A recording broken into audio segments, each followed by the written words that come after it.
Thank you. Good afternoon, everyone.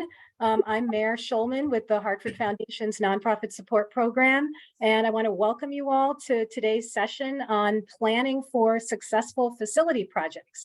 So we have a terrific turnout for today's session. So clearly this is a topic of great interest to a lot of you in the community.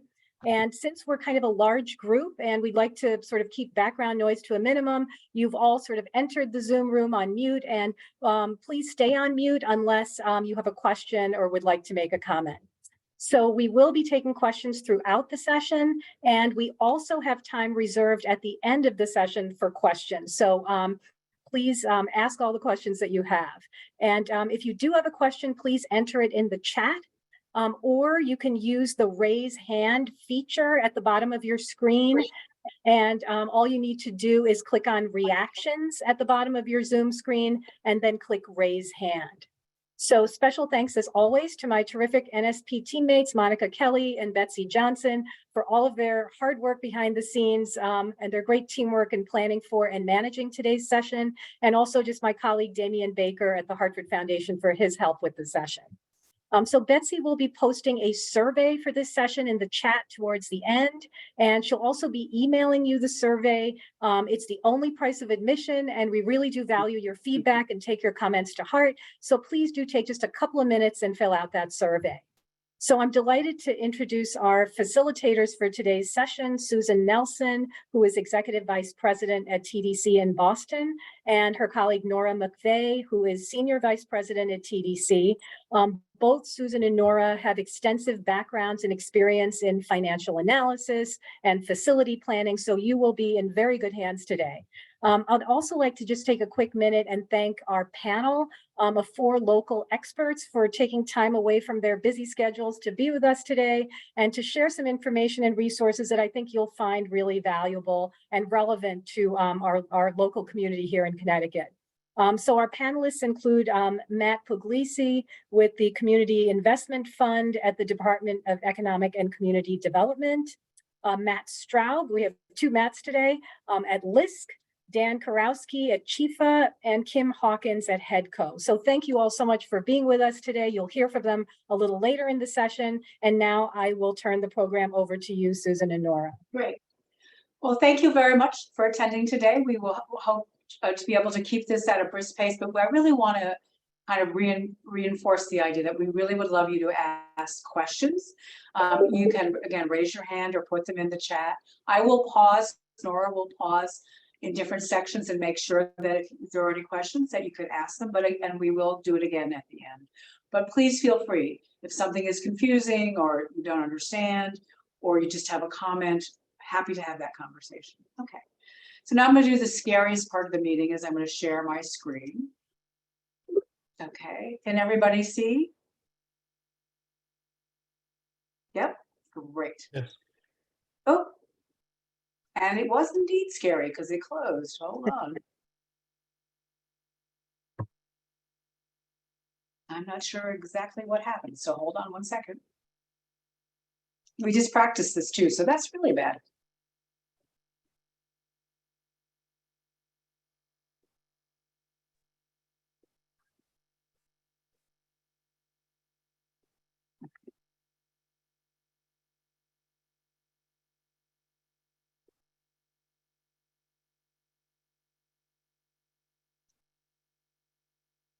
Hold on, let's try one more time. There it is. Okay. Can you see now? Yes, looks excellent. Good. Let's hope it doesn't do anything bad again. Okay, this is what we're going to do together today. We've already done a little bit of the introductions. Then we're going to just jump right into the presentation. We're going to talk about facilities planning through a multiple kind of points of view. We want to talk about what is the building you want to do and what is the vision of your organization. So how does that vision of what you're trying to accomplish and the building fit together? We're going to talk about how you assess your readiness for the overall organization and how that works. Then we're going to do some thinking about project planning. What do we think about under costs and project team? Then we're going to think about the business and programming and planning, like the long-term implications. What happens after you open that building up or that expansion up? What happens? What does it need to look like? What is it going to do? And then how are you going to pay for it? Fundraising, debt. We have a long conversation about really, let's think about how we're going to do that. Then we're going to kind of think with the panel. The panel is going to talk to us a little bit about what are the different instruments and ways and facilities that you can actually use to think about funding your project. And they're going to do it through multiple perspectives. And many of the things that we might have said in the first part of the presentation about, are you ready? They might reinforce and think about. And then we're going to again, and if you haven't gotten your questions answered or you want to save them to the end, we're going to spend time answering your questions. Okay, again, these are all the folks who are playing today. Susan is my good self, Nora, the two Matts, Dan and Kim. Okay, we're going to ask first a few things about you. So we would love to hear from you about these three questions. And you can just see the first one's gone up. So can you talk a little bit about, do you own or lease your building now, or is there something else?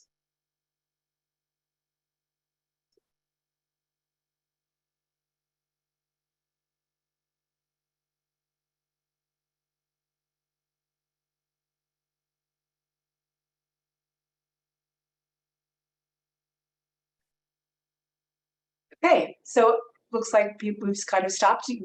Oh, excellent. So a good chunk of you own your building, and that's fascinating. That's great. And a chunk of you lease, and then there's a very few moments who do anything. So that's really helpful to understand. We'll kind of think about that as we present. So then we have the next question that we would like to put up.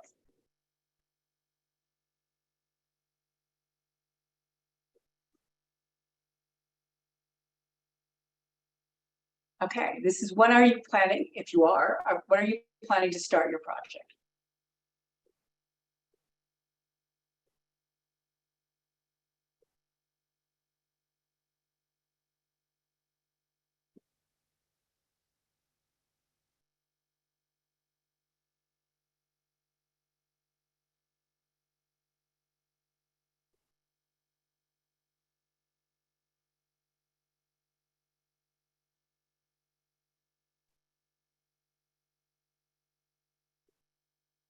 Okay.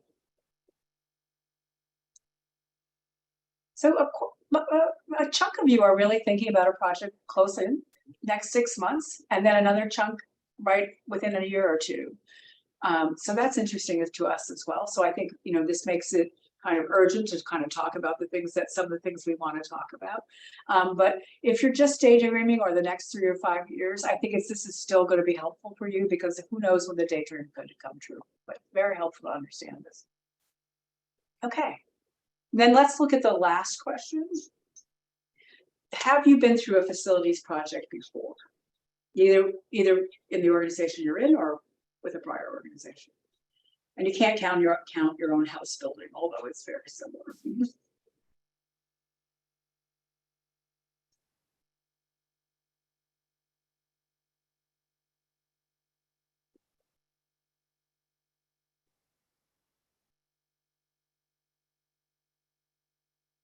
Okay. Well, a big chunk of you have been through a project. So that's great. So again, I'm going to encourage you to ask questions or make comments either at the end or along the way, because bringing your own lived experience and you want to have some questions is really great. So we're very happy to hear from you. Okay. Thanks for doing the polls. I think we're good.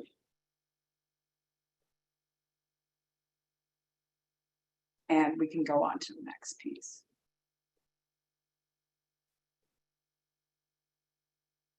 Okay. So let's talk a little bit about how we think about comprehensive planning. So we think about this happening in these kind of five phases. First, we want to think about the project vision. How does that project vision fit within your overall vision for your organization? Then we want to talk a little bit about, how do you think about your current state analysis? How well positioned are you today? And how does that apply to what your project might be? Then we want to get really specific about what makes a good project plan. And then underneath that project plan, what is the actual business plan that justifies this whole effort? And then how is that business plan funded? What's the money? How do we think about it? So those are the phases that we want to talk about. And we're going to start with the project. So if this looks like strategic planning for those of you who are in the world, it is. Let's not color it as something else. You need a good understanding of your overall plan to start. So you need a clear definition of your mission and vision going into your project. What are you trying to do? What impact are you trying to have on clients or communities? How are you making a difference? What is it that you're doing? And then on the other side, really understanding what are the ongoing resources to sustain your operations and your overall fixed costs. How well are you positioned with human resources? I know many of us today are really struggling to make sure we can hire and pay the right people. That, it's harder and harder every day, but really understanding that. And then what are the overall key investments that we need to make in our business? How are we doing that? And then in the center of that, we really need to understand our market. And what we mean is our clients, or for an arts organization, our audience. We mean our funders and our donors, and we need to understand the competition in which we sit in. I tell this story all the time. In many hours of my life, I'm never getting back. I reviewed 150 strategic plans in Philadelphia for foundations who required people to have strategic plans to get funded. After reading 150, what I saw as a huge problem in the sector is we do the left, we do the right, we do market mission and vision and resources. Oh, what does it take?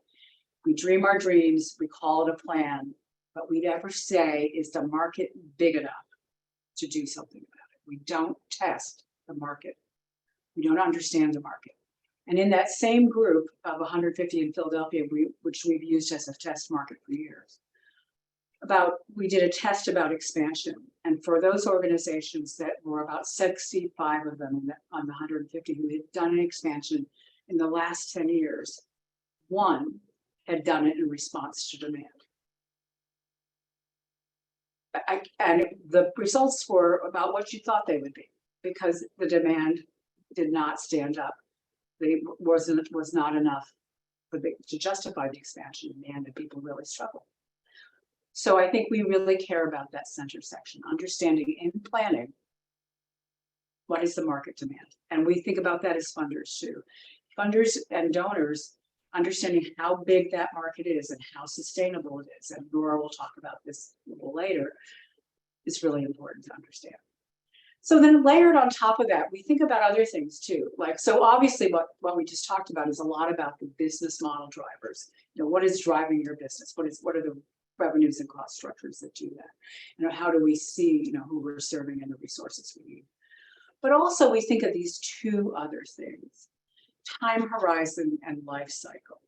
We think about, all right, where are you in your current life cycle? That is going to, we'll talk about this a little bit in the current state analysis. Have you been in an expansion cycle? Have you been in a steady state cycle? Are you in a shrinking cycle, like your market is shrinking? Where are you sitting? Because what you need for resources really depends a lot on that. If you have to renew the organization, you have to invest in yourself. If you're expanding, you have to invest in yourself. If you're in steady state, maybe you have a good way to think about your resources. Are they sufficient? So understanding where you are really matters. And then time horizon. We always say this when people want endowments and when they also want to kind of expand their footprint into a facility. How long do you think what you do is going to last? People who don't have a 100-year vision need endowments, and they need a way to think about that. And also people who build buildings need to think, oh, am I here for 30, 40, 50 years? How long am I around? What am I thinking about that for? And actually confronting that and thinking about that, incredibly helpful to understand what it is you're trying to accomplish. So once you kind of do the work of mission, vision, resources, market, and you kind of think about what's driving your business, Then we think that you need to take all that data and analysis and engage board, staff, partners, clients, supporters to make sure that everybody understands where you're going. It may happen in different ways. It may happen in small ways where briefings happen or conversations happen. It can be formal or informal, but this idea that people need to be included in understanding where you're going and what your assumptions are about how you're going to get there, really important. And if we all do it well, we think we end up with three things coming out of planning. A programmatic strategy that really centers on impact and demand and available resources. An organizational strategy that thinks about the right kind of staffing that is adequate, that you can manage your program and your support activities. So all the things that actually support you, services, finances, facilities, marketing and development, all the things surrounding your organization. And then, it's something I love to talk about, a capitalization strategy, which articulates really the size and shape of the capital you need to support programmatic and organizational strategies.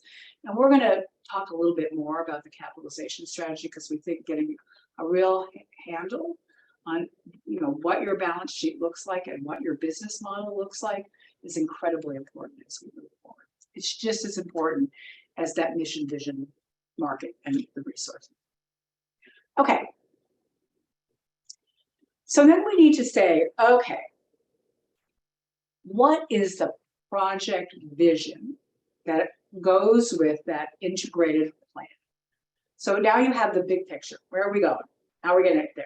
How well positioned are we to do that? And then thinking about, okay, now what is my vision for how this project with this building, be it expansion or new build, will better drive your mission and serve your community? A lot of times I think we get stuck in this idea of the building itself. As we all know, building lust is a real thing. And we can fall in love with those building ideas, and our boards can fall in love with our buildings, funders can fall in love with their buildings. But really, you got to be asking the question, what is that building going to do for the people we serve? Whether it be social services, food, education, arts, how is it going to be better if we have this building? What are we going to do better? How are we going to get our impacts better? How is the community going to be better served? So that's the next thing you need to do, is really think about, okay, how does this project, not the building itself, all standing by itself, but this project move us ahead on our goals? And it has to fit within your overall strategy. You can't have a building project that hangs off the edge of your organization. It's never going to work. I'm here to tell you, I'm old. I've been at it a long time. You can't hang off the edge. It has to be right within the core. So you need to do that as you're thinking through this. It's a little bit of the same thing that we just talked about. Who are the clients or audiences you're going to serve? What is the connection between the project and organization goals? And then what's that business model for the project that supports your service delivery and integrates into the overall business model? How is it what you're doing right now actually is enhanced or is helped, but not crippled or sidetracked in the overall business model? And then we need to think about how long it takes, right? How long it takes to do all these things. And, we say 3 to 7 years. It always takes so much longer. So for planning and implementation, taking less than 3 years, really hard to do. I said, you see, if you do have to do all the pieces and really understand it. And, more than 7 years, you get old and smelly. So somehow in the overall, you got to think about, it's a long-term commitment. And you have to kind of think about what that means for your organization. Okay. All right, so the next piece we want to talk about is the current state analysis. But I do want to stop and say, have we got any questions right now? We do not, but folks should feel free to enter questions in the chat. Okay, great. All right, so here is what we mean by current state. So we think it's really important to say, as you enter into this thinking of project planning, you have your strategic thinking, you have your overall visioning, you have all the things that you want to do, you have some understanding of your market. Now you have this project vision. So how well positioned are you to start? So this is about understanding who you are, and we hope that you build from strength. One of the things I would say we worry a little bit about is sometimes there is a moment where organizations think that a new building or a new expansion will solve my problems. And no, that's not going to happen. It's going to add complexity. It's going to add nuance. It's going to add stresses to your organization. It may solve certain parts of your mission delivery. It may actually enhance your mission delivery. It can definitely enhance your programmatic impact if you do it well aligned. So a lot of great things can happen, but it's not going to fix your economic model in and of itself. It's not going to fix some of the underlying problems of your organization. So it's a nuanced thing that you have to really think about and understand. And so to do that, you really need to articulate what is your organization's financial strength. And we'll talk a little bit more about that in a moment or two. So really, how strong are you financially? Because again, coming into a project, we'll talk about this in a minute, and poor financial strength is not a good way to start. What is your overall programmatic and market position? How well staffed are you currently? How likely are you to be able to kind of staff up to whatever your project vision is? How committed is your leadership? So here's a key thing I'd like to talk about for a second. The projects that we know that work not only do all these things, but they really have a very committed leadership. And they are very much, cheerleading, testing, working with the organization, being part of the leadership in the community about being champions for this. That leadership piece cannot just lie with the ED and the staff. It really has to happen at the board level. And so how is that leadership actually committed to this? How do they come along? How do we think about it? And that leads to overall governance. Is your board set up to actually think about these projects? Does it have the right committees? Has it thought about it as a whole? Is it being brought along? Because while the leadership has to lead, the overall board needs to be part of this commitment. Because again, this is one of the biggest things you might ever do. So really understanding what the board's role. Okay, so this is what I was inferring before around the current state. Does the operating model work, and how well are you capitalized? So this is a little succinct way of putting it. Structural deficits come with you when you move. They just don't suddenly disappear. So understanding if you have a structural deficit, are you just making it every year with extraordinary income? Are you kind of skimping by? Are you running deficits multiple years, even though they're little? What is happening that makes you think that your business model works? So really understanding what's in there and how well it works before you start your project, and then thinking about how the project's going to add or subtract is incredibly helpful. And doing that financial diagnosis and looking at trends over the last 5 years, doing a little projection out about the business and this current model, and understanding how surpluses can you run surpluses even if they're modest, and are you actually not able to run deficits is really something, again, to think about very carefully. But then at the next level, what we really want you to think about is the balance sheet itself. Because I think this is where, in the end, if the business model doesn't work, then of course the balance sheet is not going to work. But if you've just been kind of skimping by and every year having small surpluses, probability of you having a strong balance sheet is not great. So what we want you to do is really look at your positive, unrestricted net assets and know how much of it is truly flexible. So one of the things that we think about there is we actually think about what's in your unrestricted net assets minus your building, any current buildings or any current fixed assets. So that, usually your net assets have this big number, but if it's because you have a building and associated debt, we take that out because, it's, well, a building is, from an accounting standpoint, it's an asset. It was really not liquid and it's not part of your ability to actually move your organization forward. So we care about what is left after you take out your fixed assets. And that's truly available to you to be flexible. And here we really want to talk to folks about how think about that very carefully and to actually look at that. So what we know is if you have less than 1 month of unrestricted net assets, that means you barely have working capital and you are definitely not positioned to do new projects.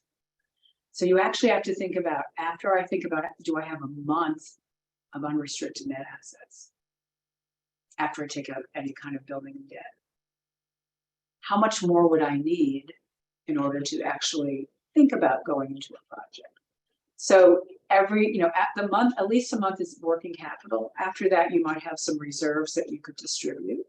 So then you would need to figure out how much is there and how much is available for, you could actually talk about. We can use it for growth. We can use it for capital acquisition, or most importantly, we have some money to back us in hard times.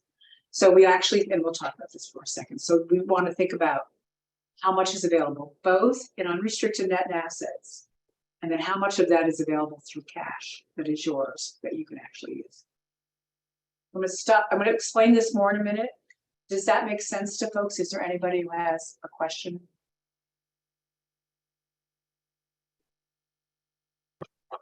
No? Yes, there is a question from Jennifer in the chat.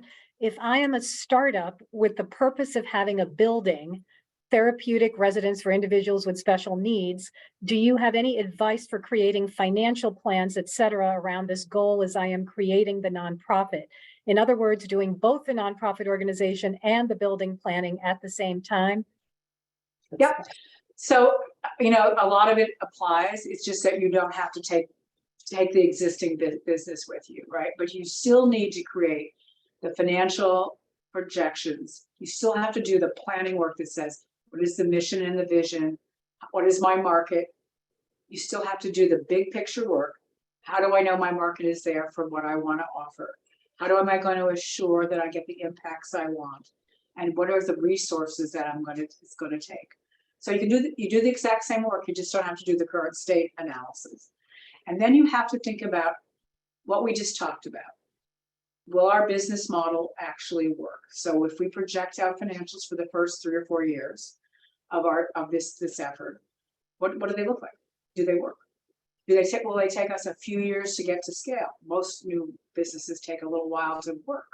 So, look at that through that level, and then think about how much, what can my balance sheet, my projected balance sheet, tolerate?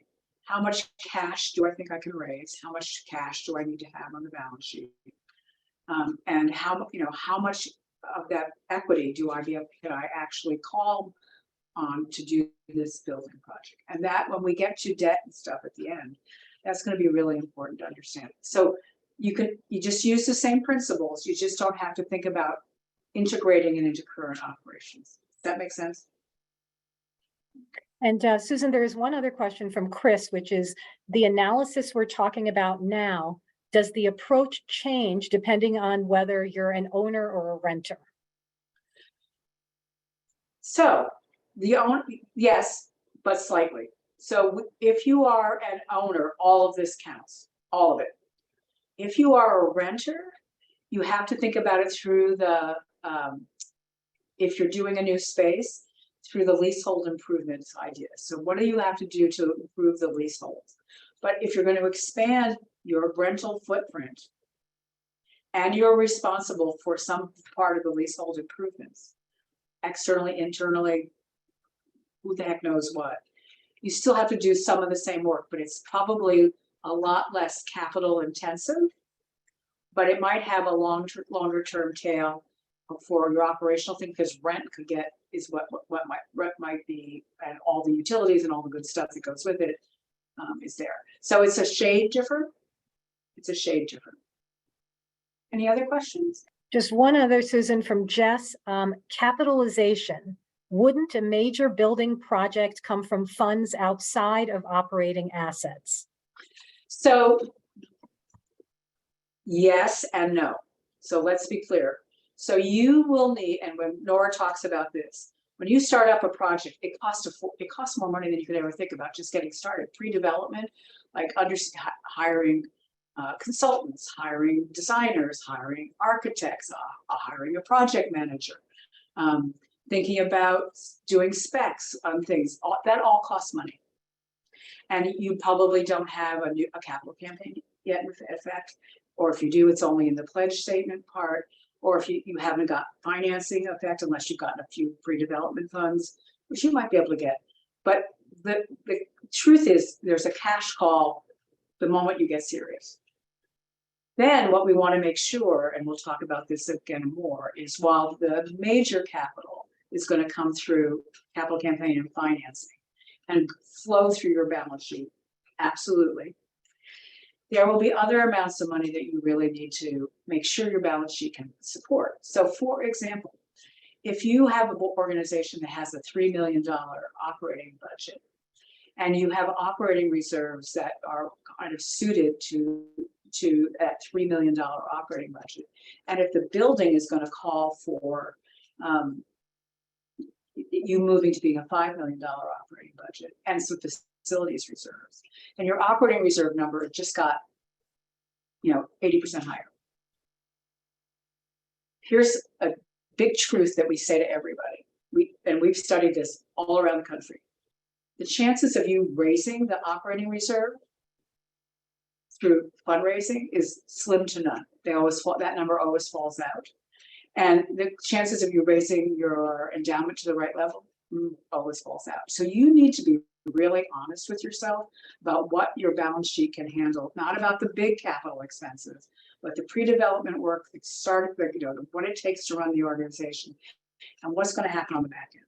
So yes, the big capital is going to all just flow through as part of your project, but there are 50 different ways that you're going to be called on to spend cash, pre and post. Okay, other questions? None at this time, Susan. Okay. All right, so this is what we're really talking about with capitalization. Let's get down to it. What am I really? I just gave you all those funny words. Let's say what we're talking about. Net income, your operating model, grows your net assets. Really, I always say to people when I teach capitalization, I wish there was a better way to do this, but this is what you got to do. You got to post surpluses. So that's how your net assets grow. Except for big infusions, as we just talked about. Like here's $500,000, here's $5 million, here's $10 million, here's $50 million to build a building. But that money is actually distributed in a way that you can't duck. So net assets are composed. This is how you figure out your operating and working capital, your operating reserve, your risk capital amounts, your plant reserve, and your endowment. But they come in a specific order. So whatever is in your net assets, minus your fixed assets of any kind of debt that is available to you, you have to think about distributed in this way. The very first money goes to working capital because you got to pay the bills. You got to pay payroll. You got to pay the bills. That happens every day, every way. It gets claimed immediately. If you don't have working capital, you will have working capital because every other nickel will get sucked right into it. Then, if you have working capital, you can have an actual operating reserve. Then you can think about, okay, how much money do I need to kind of defend against the risks of my business. And that's both risk management and risk taking. Like how much risk do I need to take and how much do I need to defend and mitigate at any given time? Then you need, especially if you have either leasehold improvements or, a highly intensive equipment-based organization or an actual building itself, you need some kind of reserves. So that's the next thing you can build to actually keep them up to date and keep them working. Because if the toilet doesn't work, you got to fix it. If the roof is leaking, you got to fix it. So you got to have some amount of dollars that actually allow you to at least address the worst of it. Doesn't mean you can't go raise money in any given year to actually help you with your facilities, but having some baseline amount of dollars to understand that your building needs to work, needs to be safe, it needs to be usable is incredibly important. And then the last chunk of money we talk about is risk capital. And we really believe that organizations need some small pots of money to try new programs, try new approaches, try new ways of thinking. We constantly go to the foundation world for that or ask for that. But what we do know about that is between the idea and the grant, there are months and months of time and the idea might be dead. So having some money of your own to try that is really helpful. So those are the dollars we think about, you thinking about. And when we say, how well are you capitalized? We ask you to think about, do I have working capital, at least a month? Do I have sufficient operating reserves already, or am I going to need to build them? First line. And then if I have a plant reserve, do I need to do more? And is it important for me to have a little bit of risk capital? So with endowment, I would say that's the last part of unpacking our net assets. Not everybody has endowment. Not everybody should have endowment. We believe endowment is, again, 100-year, restricted endowment is a 100-year promise. It is saying to the donor that you will do this in perpetuity, 100-year promise. So if it's a restricted endowment, you have to think long and hard. Are we a 100-year organization? Is that what we're doing in the community? Because that is that is the social contract, the moral contract, and the legal contract you're making with permanently restricted endowment. So not everybody needs to have endowment. Also, we think endowment is only helpful in this list if it's actually sufficient to provide at least 10% of your operating budget. So we also don't think endowment is for everybody. Or restricted assets that act as endowment, completely different, because that's flexible money that the board is choosing to use as endowment, but could do something different if it needed to. It could push it into the plant reserve. It could push it into risk capital. It could, in bad times, it could push it into an operating problem. So that gives you all sorts of flexibility. And acknowledges that the board may decide in 50 years that your mission is no longer needed and can use the money appropriately. So again, we look at endowments slightly different when we ask you how well capitalized you are. And we don't assume that because you're going to do a building, you need permanently restricted endowment. We don't think of that as a truth in this analysis. Could happen. Could happen. It could be the right thing. But it's not the overriding idea. Board restricted dollars, board restricted cash, that would be great. But the first four are the things we do in order. So that's really kind of understanding how ready you are. Okay. So any questions before we go on to the project plan?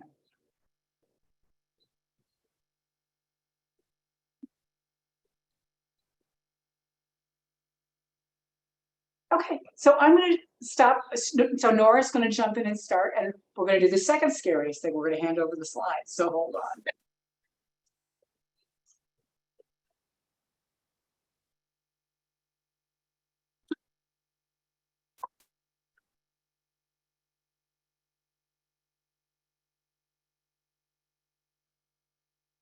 Nope. No, hold Nope. on. I know, hold on. PowerPoint, there we go. Yeah.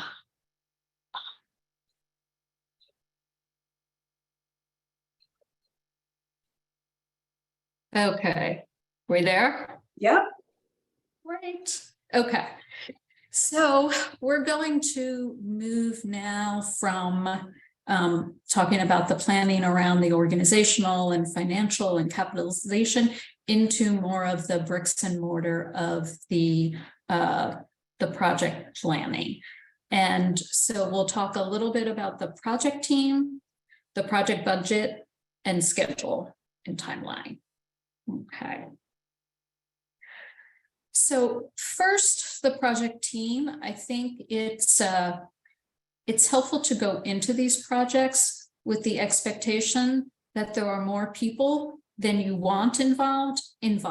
It's sort of like a big Thanksgiving meal or family gathering, and you don't necessarily want all those people at your table, but they're all going to be there and they all have a particular role in it. Externally, folks think first about when they think about who are the individuals I need at the table who are bringing particular expertise that I don't have. And frequently they'll go to outside folks for that.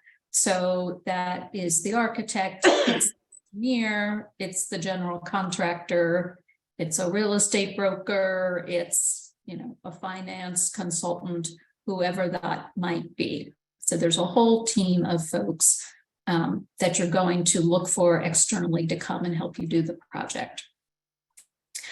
One of the key things I want to talk about is really the role of the owner's representative, which particularly if you're doing a project of, any substantial size or major, that person is really critical. That is the person who represents you as the owner in the project, and they interface and are the liaison with all the other folks who are on the project team. So they speak the language, they know the issues, and they are there to help you as the owner get the project done with the scope that you want, on budget, and on time. So that is a critical person to try to bring onto your team and to bring them on as early as you possibly can, because they can help with site selection, zoning issues, design, construction, all of those pieces. So if you haven't really thought about that, that is a key role to sort of think about and try to identify early on. Sometimes folks refer to the owner's rep also as the project manager. And so it's just clear to understand what folks mean by project manager and owner's rep.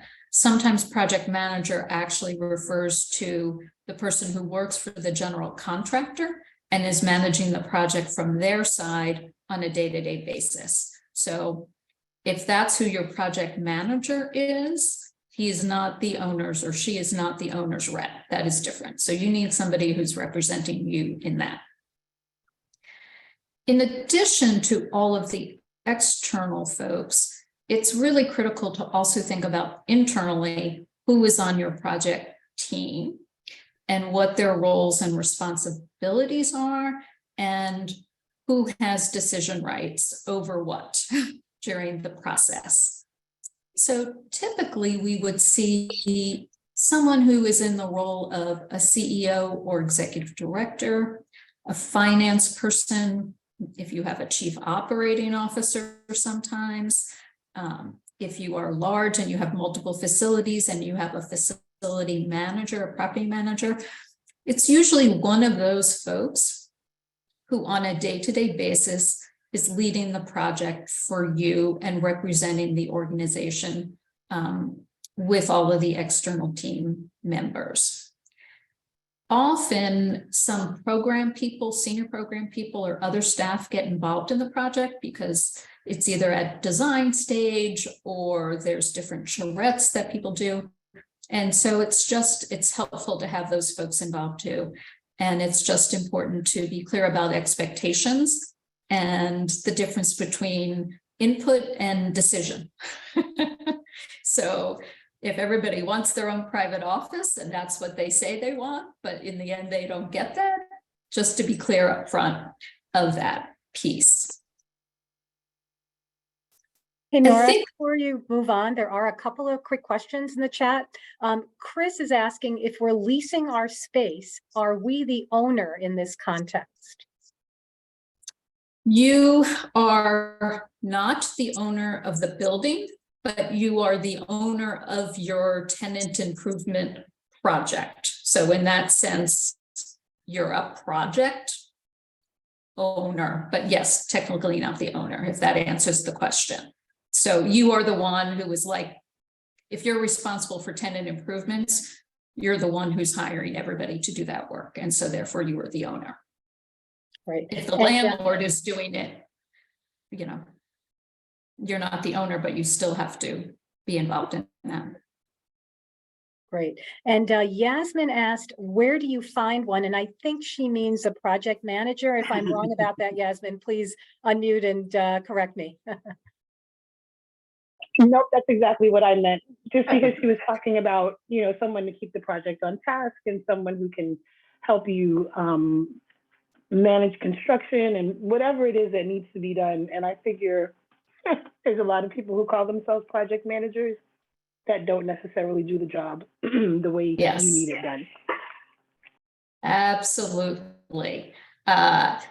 So there are a couple of ways to look for folks. And if you're looking for somebody who's going to represent you and have your interests at heart, there are definitely firms who do that as their, you know, part of their business.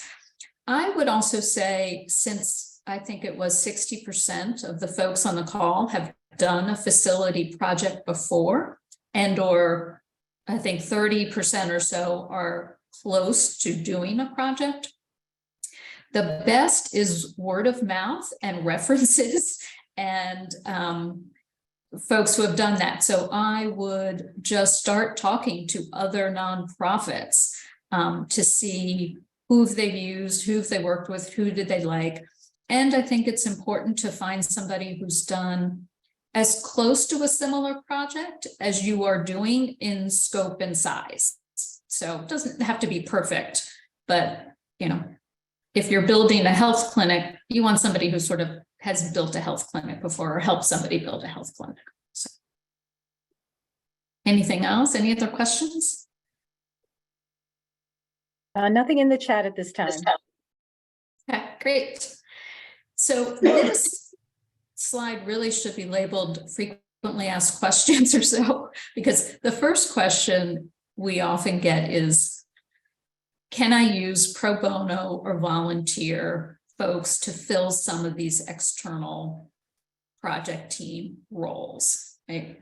I have an architect on my board chairman's father, retired engineer, whatever it might be. And I think this is where I think it's called the iron triangle, right? Out of three things, quality, speed, and price, you sort of get two of the three. And so it can work out, absolutely. I'm not saying never do this. I've seen it work, but you really have to be thoughtful about any trade-off that you're making. And so you're sort of going for price and want to make sure that you can get the quality and the timing that you want. And so, for example, if that architect who's on your board or is, you know, the sister, brother, father, son of somebody on your board, have they done the type of project that you're doing? And do they bring that expertise? And if they're not a retired person, but they're still working, like, do they have the bandwidth to do your project too? Or will you always be the last to do on their list because you're not paying for them? So just have really honest conversations about the expectations about that, and don't be afraid to pass up the free expertise that sometimes costs you in the end. The other question we get is, when should we bring on some of these folks? And to that, the answer is sooner rather than later is usually better. And the owner's rep is really helpful early on because they can start with you through the process and be there the whole way. But if you can't afford to bring somebody on earlier, it's better to bring someone on later than not at all. So I would just say when you're thinking about your project budget, think about trying to bring folks on earlier. Other folks who usually come on early are architects because they're helping to design the project, which is helping you to get some sense of what the budget might be. And any fundraising consultant who's also helping to think about how much money you might be able to raise for the project. So those folks come on sooner. And this last isn't a question we get very much, but I wish it were, because I think it's really important to think about the pull that you are going to be making on the staff who are taking a large role in the project, and how you either backfill that person or complement them. Because the last thing you want is, on top of the burnout folks already feel from being in their jobs, of adding a second job, and then the project is complete, but your CFO decides they've just got to leave because they're too exhausted. So how do you set expectations around that? How do you delegate responsibilities of somebody who's taking this on? How do you bring in temporary staff if you need it? Or how do you say, this is going to be a rough 6 months, and at the end, you know, you're going to be able to take a month sabbatical, or whatever it might be, but just being very clear at what it's going to take for staff to really lead this project. And it could also be, sometimes it's the CEO who's also doing fundraising, and the fundraising, you know, for operations just drops off, which could be another thing just to think about. So that's a sort of project team. If there are any questions on that, we could go on to project cost. So as you're thinking about the project team, you're also starting to put together what the budget is going to be.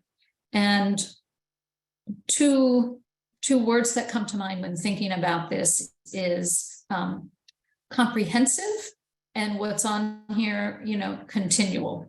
And so it is always a working document, the budget, and it gets refined and it evolves and it gets more set as the further you go into the process.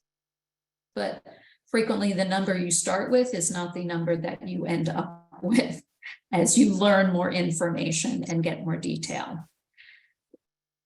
The easiest things for folks to get their heads around are really the hard costs, which are the bricks and mortar and contingency. You understand there's soft costs, there's fees to be paid for folks. It is important to also put some contingency around that number, as sometimes some of those folks spend more time or there's complications and they put more into it, and then you end up getting an invoice for some additional. So it's helpful to do that. Those soft costs include not only the appraiser and the engineer, but could be, you know, insurance costs, taxes that are owed, expediters that you're paying. Any of those folks should be included in the soft cost budget. Nowadays, folks also really usually add in some sort of technology upgrade, that if you're moving into a new space, folks are getting more up-to-date computers, servers, systems, you know, whether it's, you know, a client management system, a billing system, something like that often gets wrapped into these projects. And then the other piece is that sometimes folks don't think of as part of the project budget, but that should be included in this are, you know, fundraising costs. Are you hiring a consultant? Are you developing materials to do that? If you're thinking about financing, what might be closing costs or legal costs related to that? What are the fees you may be paying a lender? And transition costs, moving costs, ramping up, those sorts of things. And then going back to, it's really a good time to build in building reserves. And we'll get to this a little bit further, any gap that you have in operations during this sort of ramp up period. So the takeaway from the project cost discussion should really be, what I'd like you to walk away with is an interest in really identifying what these transition costs could be that sometimes get overlooked. But if they are not in your budget, it doesn't mean they don't happen. They just happen, and then you're caught by surprise. So it could be temporary help. One that we often see that folks don't think about ahead of time, and it sort of cuts them up short, is this loss of revenue due to program interruption. So if you are closing for a while, if you see less clients for a while, all of those things might result in lost revenue. And therefore, how much lost revenue and for how long can be built into the project budget. And then there's also the cost of ramping up. Are you hiring new staff? How long that will take? If you're looking for additional clients to come through the door, how long that takes? And, IT systems. We frequently, for example, when I was financing some health clinics, and they would be switching over to a new electronic health record system, they always built in lag time, because as providers were learning how to use the new system, they were seeing fewer patients because they could not get through that number of patients in a day while they learned how to use the new system. So just all of those daily things that might result in different service levels that would result in different revenue. So that's sort of project costs. Any questions on that? Yeah, Nora, there's one question from Ryan in the chat. Is there a template for modeling total project costs that you can recommend or share? Yeah, I can provide one later. For folks, it's not as much a template as it is sort of a checklist of sort of items to consider when building a project budget. So we can do that for sure.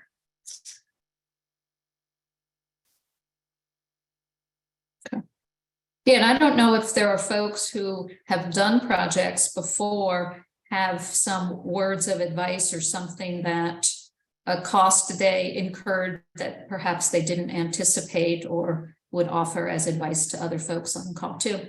Feel free to jump in. There's a lot of expertise and experience on the call. Okay.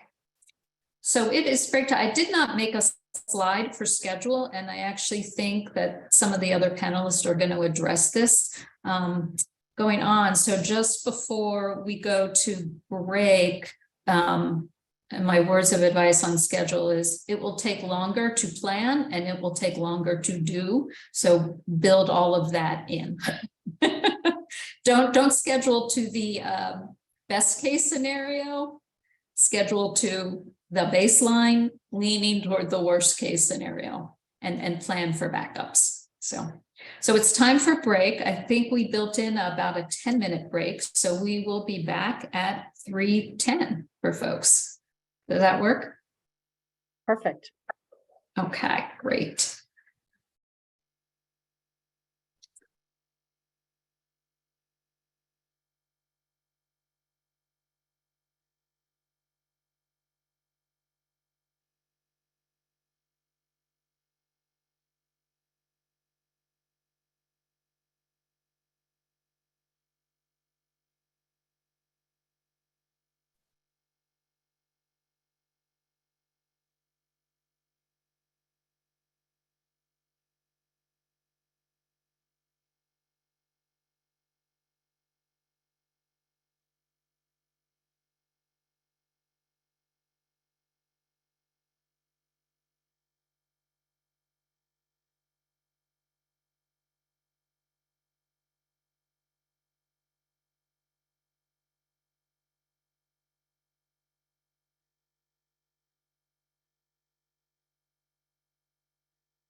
to obtain grant funding.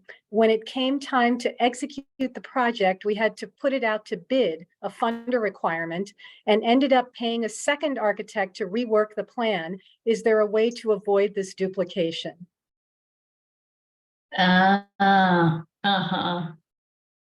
So read the first part again.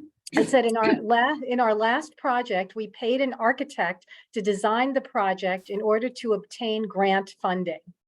When it came time to execute the project, we had to put it out to bid, a funder requirement, and ended up paying a second architect to rework the plan. Is there a way to avoid this duplication?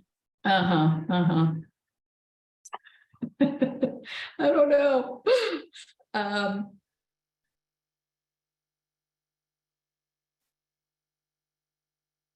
Yeah, I mean, I'm just sort of thinking, it's like the first one was like to get an architect drawing to get an estimate of what the project's going to cost and getting some design. I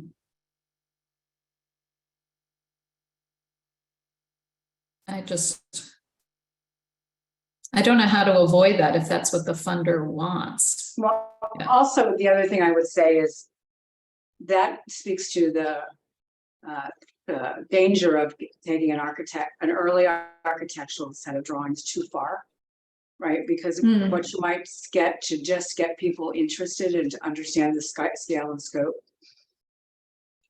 I've been involved in a lot of big, huge projects where, especially on the art side, where you have to cut it off and then understand that it will go out to bid.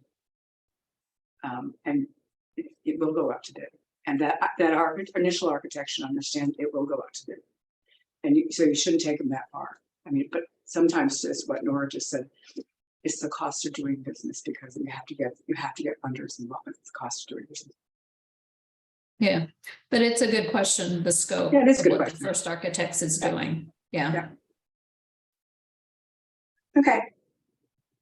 So when we Nora, when we switch back to do the panel, if you want me to do the introductions, you should just stop sharing your screen. I have mine up for where we are. Okay. Okay. Cool. Okay, right now we're on time, so what the heck? Let's try to keep it. Okay. All right. Let's advance. So welcome back, everybody. We are going to, I would say, move on and circle back a bit to the conversation that Susan was having about the business plan. And I think the next time I do this slide, I'll probably make it a circle, because it's not sequential, it really is iterative. And as you get more information in one area, you circle back to the other areas. So I wish we could say it's sort of like one and done, but it goes on and on. So in terms of business planning, this is really to think about how that building, let's say you envision yourself in the building. How is that going to impact your program and service delivery? Is this a project that is no big change at all, right? You lease space, your lease is up, you're just moving to new space, and you have to do tenant improvements, not new staff, not new clients, just like it's that? Or is this a project where you're looking at incremental growth? You've seen the trends, you think they're going to continue, and you just need more space to fill that out. Or is it something more significant? Are you adding, new programs? Are you I've seen this, a boys and girls club that needs to build a new building because their old one is falling down, and they want to put a pool in. So they're not only getting a new building, but they're starting a whole new program. What does that look like? Or are you doubling? Are you doing we've been in a theater of 60 seats and we're going to go to 120.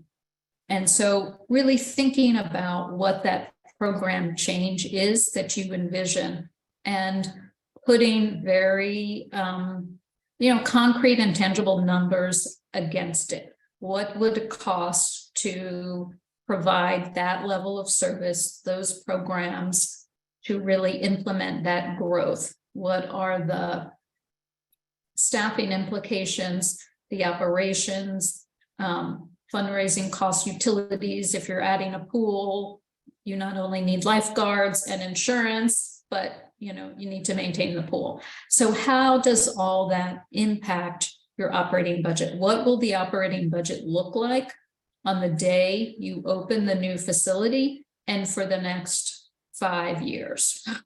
What does that projection look like? And then look at what the revenue streams are to support that operating budget. And it is, it's usually alarming because there's usually a pretty big gap if you're making sometimes even incremental change, but certainly if you're making significant organizational change or large growth in programs. But once you see what the gap is, then you can really think about how to fill that gap on an ongoing basis. And I have seen groups who look at that gap and they really reassess what their plan is, and they slow it down. They size it differently. They just think about it differently.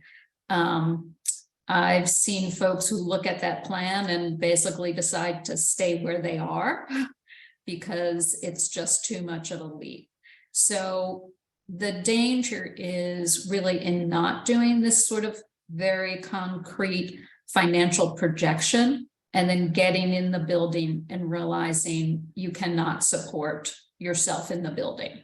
And you are either then thinking about subleasing some of the space to somebody else, and then you become a landlord or some other fix to it. And so just really thinking about this is important, and doing it early is important because it really will help size the project that you can realistically afford. Sometimes it's also, as you look at this and your staff and your team can say, okay, there's a gap and we need to fundraise it for it. And your development department may say, we can do that, but that's going to take 2 more FTEs. It's like, okay, now you've got to build that in somewhere. And so how it just helps with the iteration of what the projections might look like and gets folks buy-in to what they're going to be asked to do when you're there. This sort of goes to just what we talked about. I think when you're thinking about revenue, it's really important to be realistic about the revenue that you think you can raise on an annual basis, so that it's reasonable and it's repeatable, and to understand what your assumptions are behind that. I was recently looking at somebody's multi-year projections. They were very fortunate to have gotten a large grant from a funder for 2 years, and they built into their projections that once that is over, they're going to get another large grant. Maybe the same funder, maybe not. And so that was really a conversation around, okay, well, what's the assumption behind that? Has the funder said they're going to re-up or not? So it pushes these conversations. And certainly if you depend on an endowment to generate operating income, and there's a gap and you want the endowment to fill that gap, thinking about how much larger the endowment has to be in order to do that, and how you might achieve that. And Nora, there So I is don't know if there- one question in the chat from Megan, which is there a resource that could help with estimating utilities costs for a new building? That is a good question. And I would actually see if any of the other panelists have thoughts on that.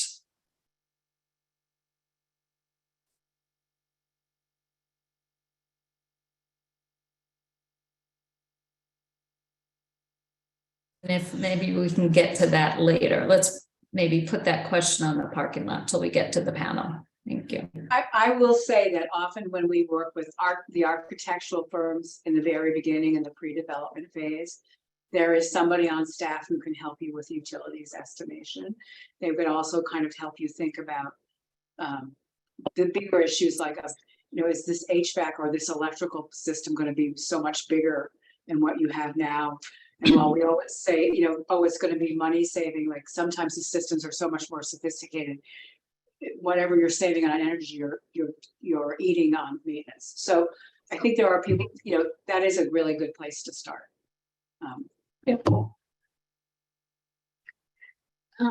So now we're going to talk about the money. Sure, folks are interested in this, and it's a good segue into the panelists too, who are all lenders. So financing the project, it's some combination of cash, fundraising, government funds, and debt. And cash, it's, I would say, straightforward. You either have it or you don't. And if you have it, it goes to how much are you willing to put into the project to the degree that it doesn't jeopardize your working capital or your operating reserves. You don't want to clean yourself out of cash. So if you're fortunate enough to have cash and reserves, just thinking about how much you can really afford to put into the project. Then on fundraising, there's folks go to individuals, foundations, corporations, and special events. Those are the main sources of philanthropic funding.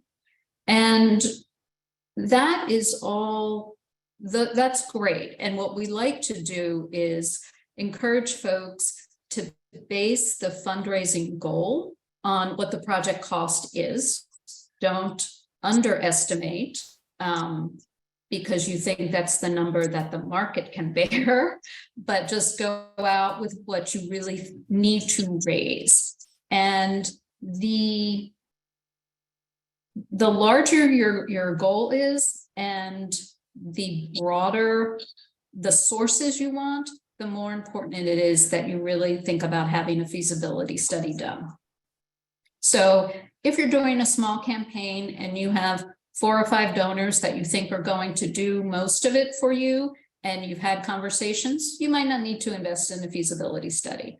But if you're thinking about a campaign where you want some foundation funding, there's some corporations in the area you want to go to, you're going to rely on individuals, you want to try to attract new folks, that's when a feasibility study really comes in handy because it will help to test the market in a number of different ways.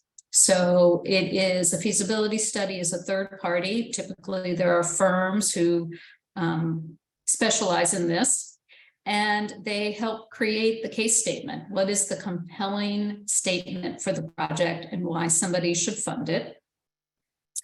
And they go out to individual donors that you have helped name to test, is this a compelling case to them? Would they be willing to make a gift? What size of a gift might they be willing to make? And they can help create what is called the pyramid of gift giving. So how many very large gifts can you expect to get? How many medium size? And how many small gifts you could expect to get. The feasibility study, it's also helpful because it can, and those folks usually know what else is happening in the market and other campaigns that are either going on or likely to kick off soon. And so you can know how, I don't want to say how competitive you would be, but if you need to hold off a little bit on the campaign because there's a lot going on already in the market, that's a good thing too. And it can also help try to assess a bit if folks are willing to contribute to a campaign, what the timing of those gifts might be. So it can also help you manage cash flow a little bit in this early planning stage too. So, and then the other point about fundraising, it's very hard to do fundraising for a capital project of a large size and do a capital campaign if you don't already have a pretty strong fundraising base. And here are some of the things to think about. You know, are your board members already contributing, and do they fully support the organization in a financial way? Are you already doing an annual fund, and is that pretty successful? Do folks re-up every year? Do they slowly increase their gifts every year? How do you already engage donors? Do you have events that they come to? Do you have communications with them? How do you keep them engaged already? And what are your relationships with foundations? Do you know many, and they're sort of considered supporters already, or is this something new for you? I think it's also helpful to know, has the organization raised money like this before, or has the leadership raised money like this before if they were at a different organization? But experience in doing this is very helpful. And then don't underestimate the importance of tracking and acknowledging and recognizing donors, and having a very good system and a team of folks who keep that on track. And during a campaign, one of the rules of thumbs is you will likely not be able to raise more than 5 times the amount that you get from your annual appeal. So if you are getting $1 million or $2 million a year, you could probably expect to get no more than 10 million. But if you're not raising that, then that campaign amount drops significantly. Are there questions on fundraising? Yes, Nora, there's one question from Chris. The person/people we hire for the feasibility study, what are some tips to analyze whether it's worth the investment for a volunteer-run nonprofit? You want to talk about that, Susan? You probably. Sure. I mean, the number one thing we would say is they should have worked for a volunteer-run nonprofit before. The experience of the firm should line up with the reality of the organization. So I think you need to understand that they know how to do that. They understand how to think about the volunteer world. They need to understand how involved volunteers need to get. So that would be my number one piece of advice. Find folks who actually sit in that space. That's not going to be a big, sexy name firm. So don't go that way. It's going to be a much more local firm, but they do exist. And that's what I would go with. Yeah, and there's one other question from Michelle.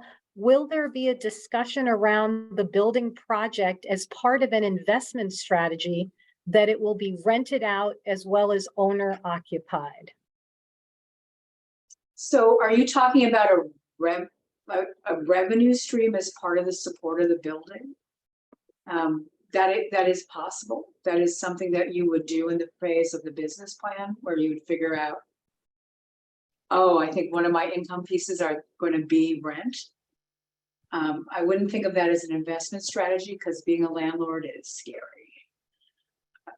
It has high risk associated with it. So anybody who's managed through a drought or non-payment of rent or inability to evict knows it can get pretty tough. But if that's what you mean, I think I would put it in as a revenue source, potential revenue source with a big old reserve against it. In addition that is what to Michelle meant. the increased operating costs. Yeah. Too. Okay. So the other place to consider for funding for your project are government grants, which can be painful, absolutely, but worth it if there is something that really aligns with what you're doing. And sometimes it's federal, but a lot of it can be state or local. So having consultants who are familiar with different agencies and what capital grant applications are coming up and what the timing is, it's very helpful just to consider if that's possible. And often those consultants can help craft those applications in ways, if it's a competitive round, where they may score well enough to get something. And then sometimes government funding is just depending on like who you know and what pot of money they have and what's discretionary and what you might be able to get. So it's definitely worth asking board members and others about possible government funders and doing some research on that, please. And I think if you're doing that, one of the things to think about is just, what is that process? What is the timing? Frequently you don't hear very quickly about that. And then sometimes you don't even get the cash up front, but it's reimbursement based. And so just being mindful of what all of that entails to determine whether it's worth it or not. It may be worth it for a larger sum, but perhaps not for a smaller sum. And then last is debt, which is, many nonprofits use this as part of a facility planning. And it's helpful because it can keep the project running. Not all of your money comes in upfront. If we waited for all that money to come in upfront, home ownership in the US would be very low. Car ownership in the US would be very low. So there is a lot of reason to consider debt if it works. It also, as I said, it helps match the use of the facility with the capital, right? If you're going to be in the building for 30 years, to have 30-year financing can make a lot of sense. And I think the last is really a plus and a minus. As a former lender, I sort of feel like it adds discipline to the process. And I'm sure as a borrower, you might say it adds headache to the process, but it is another pair of eyes on it and somebody else asking questions and looking at things. They don't take the place of you doing your own due diligence and planning, but frequently there are folks who have been through this before. And if you haven't, sometimes those questions can be really helpful and push you along in the planning too. And the type of debt is construction debt, which is just the 12, 24, 36 months of construction. If you have grant money to repay or some other form, you can repay that. But often that construction debt then gets rolled over into long-term mortgage-like debt. And then sometimes you can also just borrow bridge financing where you have grant money coming in and you just need it for 24 months or something like that. You can get some grant bridge financing for that too. Even though it is a good option for folks, it's not without its cost. Definitely there's fees to it, whether it's commitment fees or closing fees or legal fees. If you're doing a project, folks frequently have a lender's representative who's going to the site on a regular basis and you're paying for that. So there's definitely increased cost to it. Certainly the interest and principal payments. Sometimes, depending on the facility and the lender, they might require that you be funding a replacement reserve or that you put funds upfront into a debt service reserve. So there's a lot of cash management to be thinking about. And if you have taken a loan in which, you have a long amortization, but a shorter term, and you're going to be facing a balloon payment in 5 years or 7 years, which you'll likely have to refinance, you're going to be carrying the interest rate risk, not knowing what interest rates will be, and therefore what the impact might be 5 or 7 years down the road. So just to be mindful of that and think about the different scenarios. And as I said, the process can be rigorous, it can be lengthy. There's a lot of questions that people ask, but it might be suitable. And then it used to be that you couldn't get a bond financing below a certain dollar amount. I think the bond market has really shifted and, much smaller projects can obtain bonds. And sometimes if you're really looking for long-term fixed rate funding, that is a good route to go. And there are firms that specialize in that. So worth doing the cost benefit analysis of that and getting some more market information, but that's an option too. And Nora, just, I don't know if you feel like you've answered this already, but Bethany is asking, can you speak to state issued bonds and the role they can play in capital campaigns? Yeah, I think I would probably ask the panelists to talk a little bit that, particularly as it is specific to Connecticut, that might be good. But I think it's, you know, certainly an option. Yeah, that makes sense. And So go ahead. no, go ahead. And then Yasmin asks, is it feasible to own a building and not have any debt at the outset? It's certainly feasible to do that and certainly desirable to do that. It just means you have to have raised all the money and have received all that cash before you start the project. Okay. So that I'm getting ready to pass it on. I think there's some takeaways from the session, which are, I think the ones that I would highlight here are, you know, formulate a plan, don't design a project. Sort of like don't fall in love with the best design you can. Do a lot of planning, both timeline and budget and all of that, and keep iterating it. Over communicate with folks, whether it's your board, your staff, your clients, and manage everybody's expectation on it. Think about the operating budget going forward. Start there, don't end there, and don't do that too late. And I know it's sort of one of my little pet peeves, but build in the system replacement plan. That if you start now and you put a little bit of money aside and add to it, when your roof or your boiler or your HVAC system needs to be replaced, you'll have some funding for it.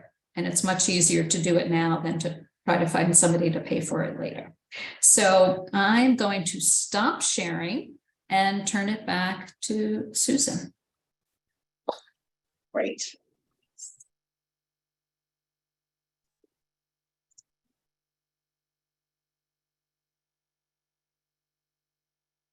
Can everybody see?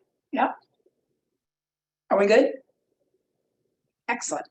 So these are our illustrious panelists. We can't wait to hear from them.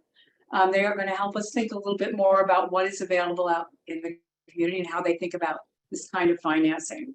And we're really looking forward to what everybody is going to talk a little bit about. So we're going to start with Matt, who is the director of the Department of Economic and Community Development. Matt. Thank you very much. There you go. Can you hear me? Okay, great. You can hear me. Good afternoon, Matt Puglisi. I'm the director of the Community Investment Fund with the Department of Economic and Community Development. Thank you to the Hartford Foundation for Public Giving for including us in this webinar. And I'm going to give a really brief overview of the Community Investment Fund 2030 program.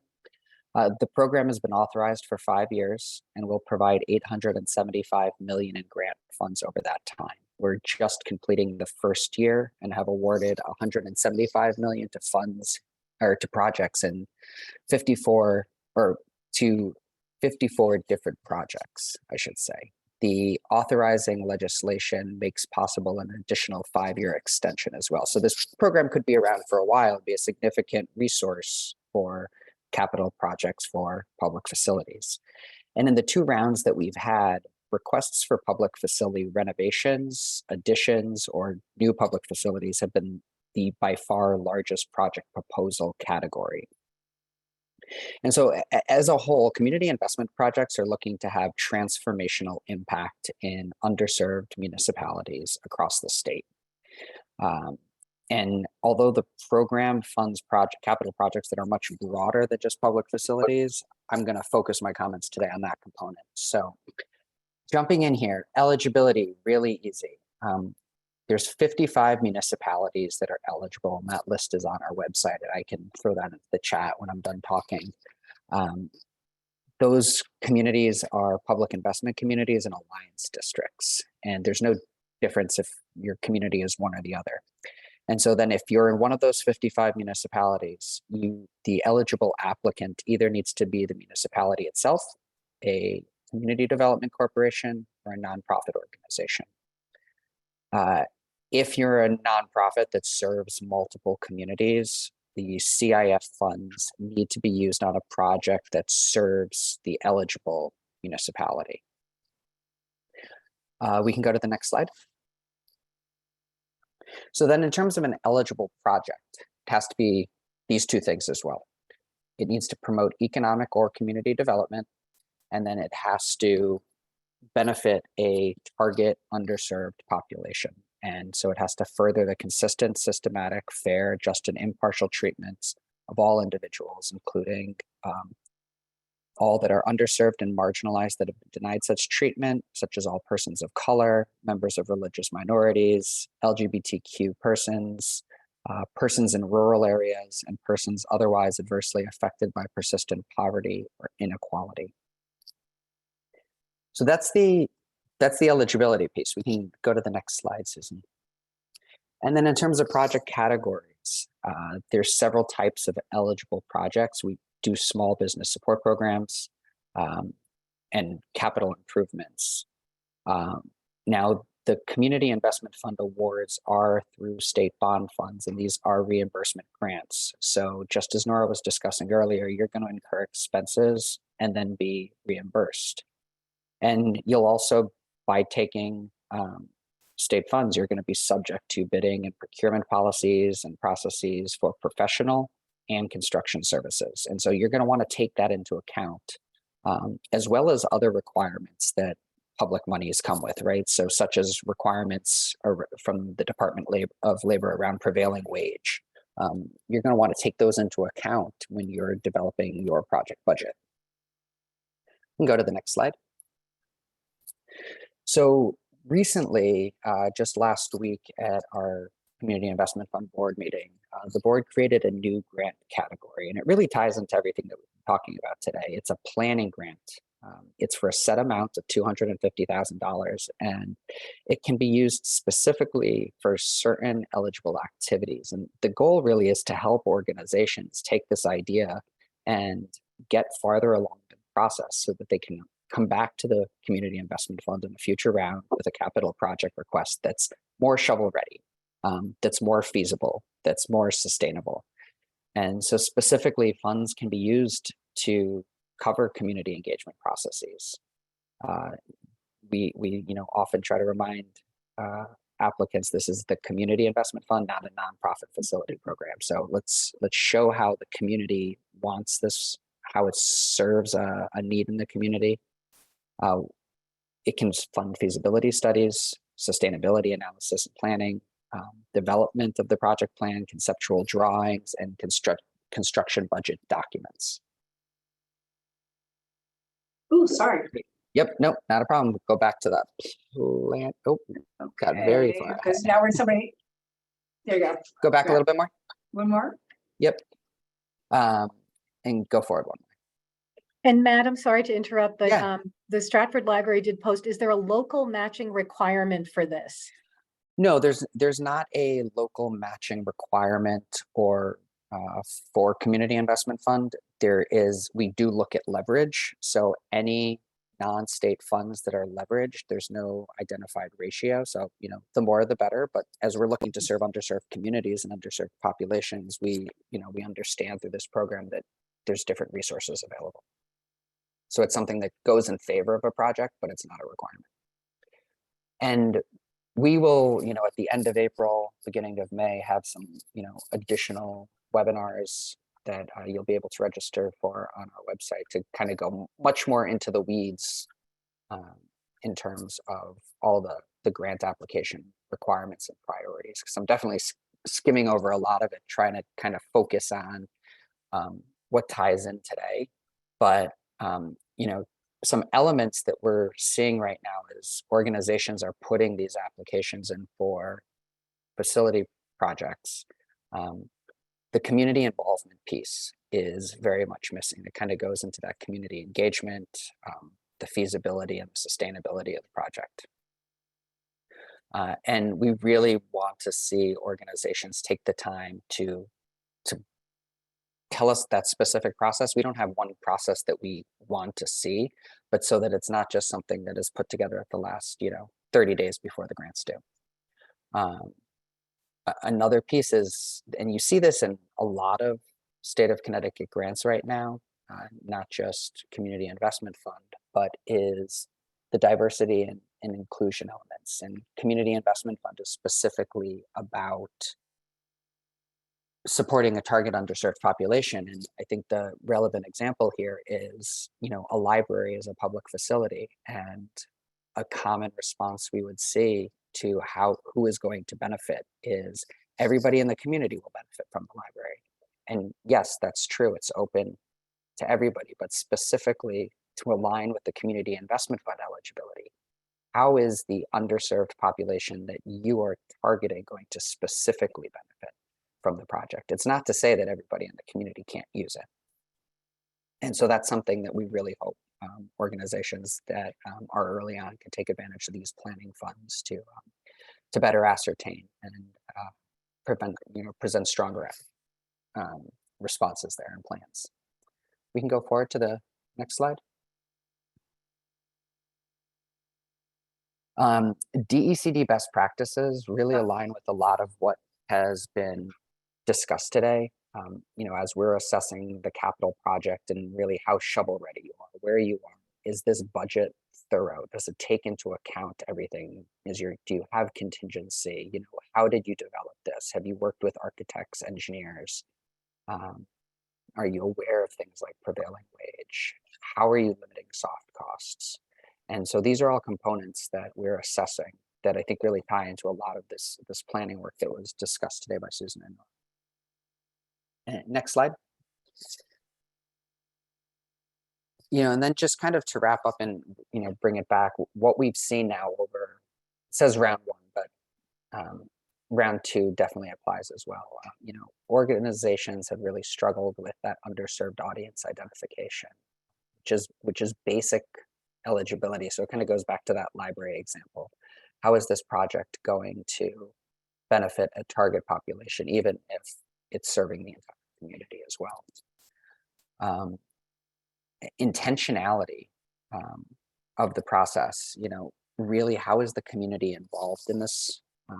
Is it just leadership of the nonprofit organization, or what are the ways, formal, informal, anecdotal, measurable, that you've involved and taken community input into your process? And transformative is a word that we say with the Community Investment Fund all the time, and we really, especially around public facilities, don't see that captured in the applications. And kind of boiling transformative down, we talk about either new outcomes or increased outcomes. And we see a lot that these applications around public facility grants just don't kind of quantify these new outcomes and increased outcomes that are going to result through this project. They say we're going to increase service to the community, but it's that vague. And we're really looking to measure, how is this a good investment of state taxpayer dollars on this project? Programmatic expenses are not covered through community investment funds. So, if you need to rent a facility or rent additional space while you're doing construction, that's not an eligible expense. Utilities for your facility while you're doing construction are not eligible. So really paying attention to your grant applications as you're building out your project budget to make sure that you have the right sources of funding covering the right types of eligible expenses.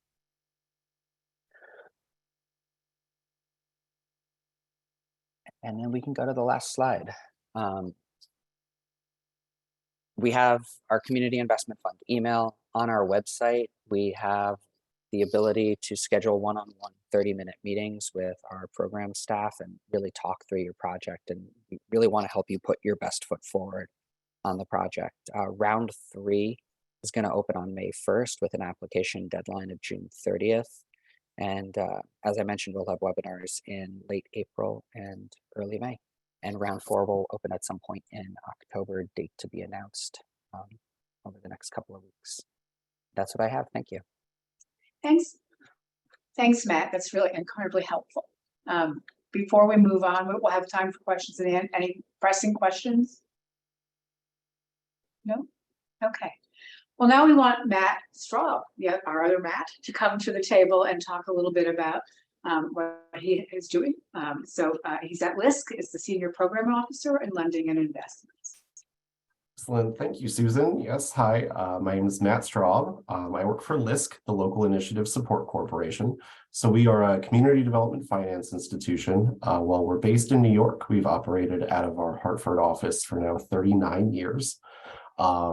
I did ask Mayor to share a lending product sheet with the group as part of what goes out following today's webinar. So I don't want to get too deep into the specific kinds of funding and terms that are available, because that's probably the least engaging way I can think of to spend the next 5 minutes. So I will say, just to be very brief, we do offer acquisition, pre-development, bridge, and construction financing, inclusive of both short-term and long-term options. So terms as short as 1 year, as long as 15 years. We do also have specific funding opportunities for projects that either advance specific funder goals, such as those that advance either access to healthy food or energy resiliency, or that are for developers who are led by people who are traditionally excluded from funding opportunities. So particularly organizations that are either led or governed by people of color. Next slide. So what I was asked to discuss today was kind of some of the things that, as a loan underwriter, some advice that I could give for organizations who are looking to advance new projects. The good news here is that I'm basically going to be reiterating things that you've heard in the past 90 minutes from Susan and Nora. So none of this should be new information to you. Next. So the first big thing I can think of is to be clear with yourself about what your needs and your goals are as you're looking at different properties. Particularly if you're working in a disinvested community, you're going to see a lot of things that maybe look like opportunities, but are not the right fit for you. They're too big, too small. There's not enough parking. Whether the property just has so many deferred capital needs that it's really beyond the scope of what you can comfortably take on, or whether the project kind of meets the goals of the funders that you're going to need to court to be able to make your project work. That's a really compelling story you're going to need to tell as you're looking to advance something. So you want to be sure that if you're going to be seeking out either philanthropic or state dollars, that your project meets the goals of those programs. Next.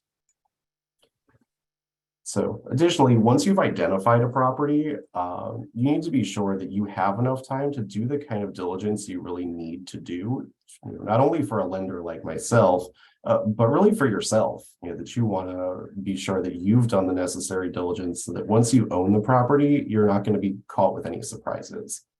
So typically speaking, if your seller's amenable, the best thing for you to do is to try and seek out a long-term purchase option. So the way that would work is you would make a small deposit. So that's potentially up to about $10,000.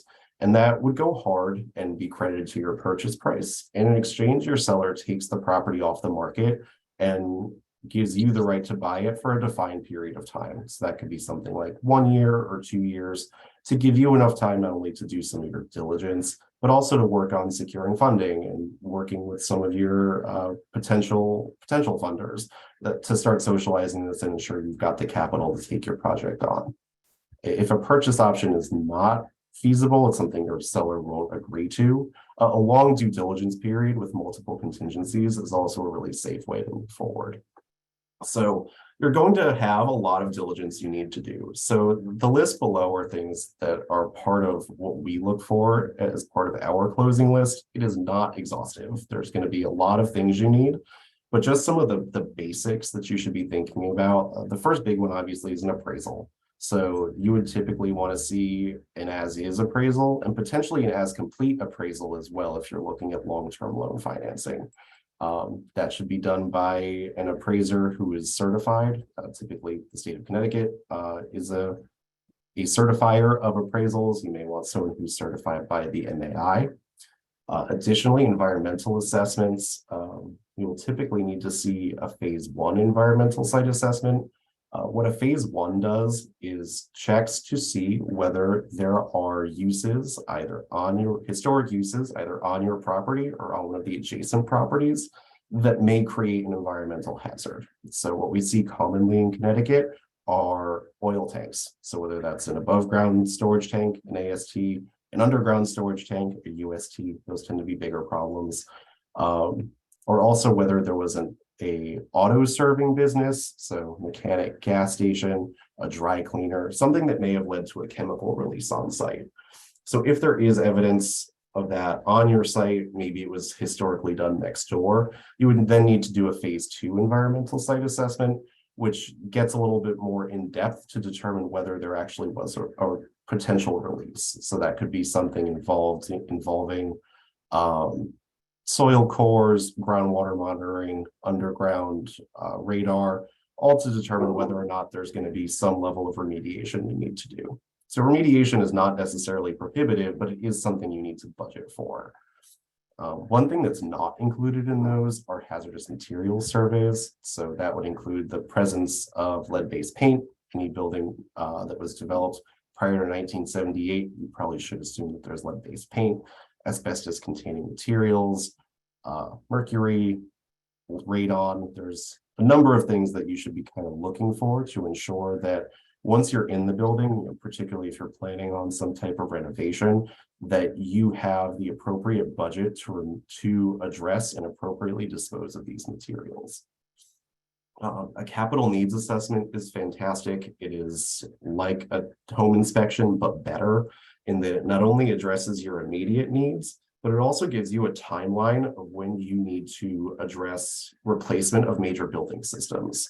So it will give you the useful life left on things like your roof, boiler, windows, parking lot, that will help you budget long-term for the ability to operate and manage your building sustainably. And then zoning analysis, if you're looking at a change of use to ensure that what you're doing is compliant with the zoning code, title insurance to ensure that there's not going to be someone with a claim to your property somewhere down the road. These are all things that a lender will want to ensure that we are safe as part of our investment, but are also really primarily benefiting you and ensuring that you are making the best investment you can. Next. And last, do not get emotionally attached to a property. There are a lot of the properties. There's no, one property that is going to be the best fit for you. I can't tell you the number of times a group has been working on a project. For one reason or another, it fell apart. 6 months later, either they've identified something else, or maybe a year later, the seller that they were working with has come back to them. They've become more amenable to the terms they had initially proposed. There are going to be opportunities, and you should not get stuck on a certain property because there will be others. So any money you spend rolling out properties is a good expense, right? If you are not stuck with something that ultimately doesn't work for your needs. Next. So again, this is my contact information. I love discussing projects with people. If you have something you're working on, please feel free to reach out. Happy to talk about some of the options or ways we may be able to assist. Well, thank you, Matt. That was great. That last slide, I have to tell you about money's not it's well spent is the best slide. So I just thank you very much. That's just the best slide. All right.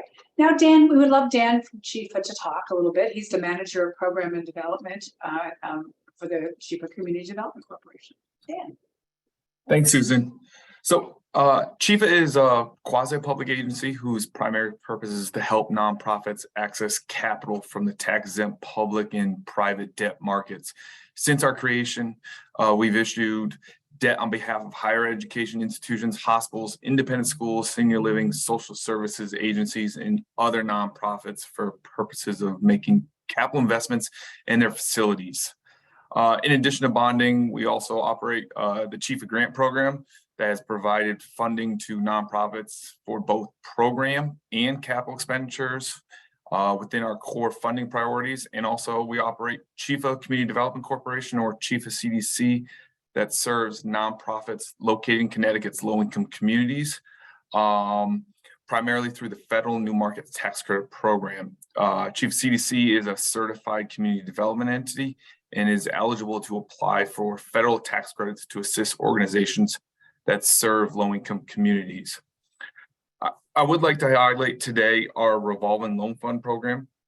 This was created in 2020 with initial funding of $1 million from Chifa's operating reserves.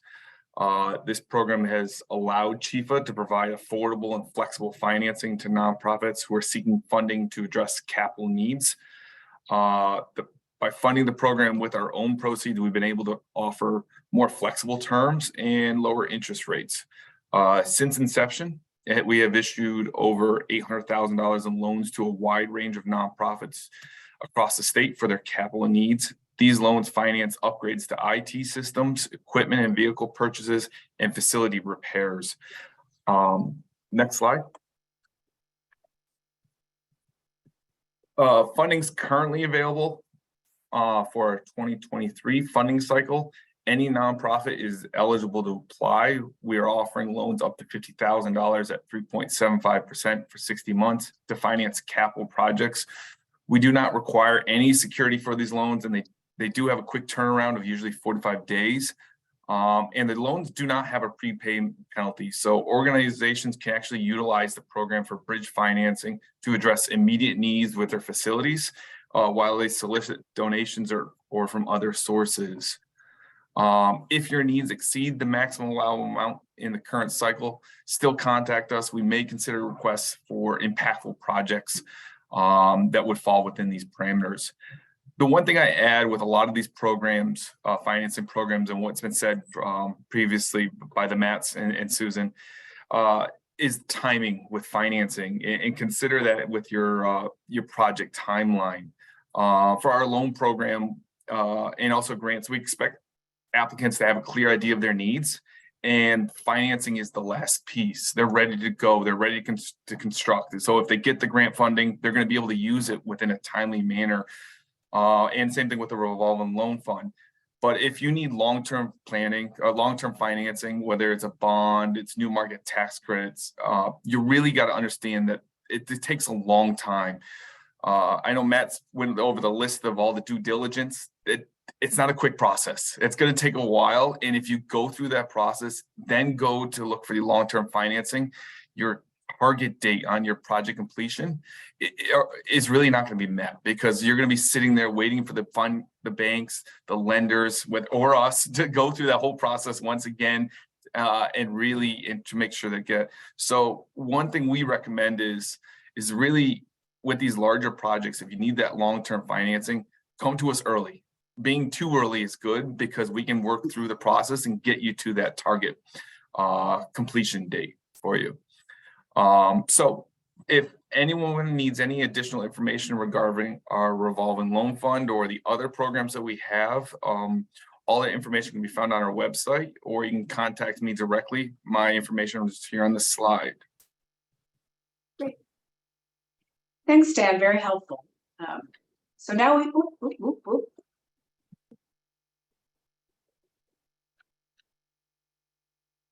Here we go. This now Kim from HEDCO. Headco, yes. Headco, who's their president and CEO, is going to give us a little overview of their work. Oh, good afternoon to everyone. It's a pleasure to be here. And Headco 2 is a CDFI. We've been around for the last 47 years, providing support to small businesses across the state of Connecticut. We have loan programs that don't apply to nonprofits.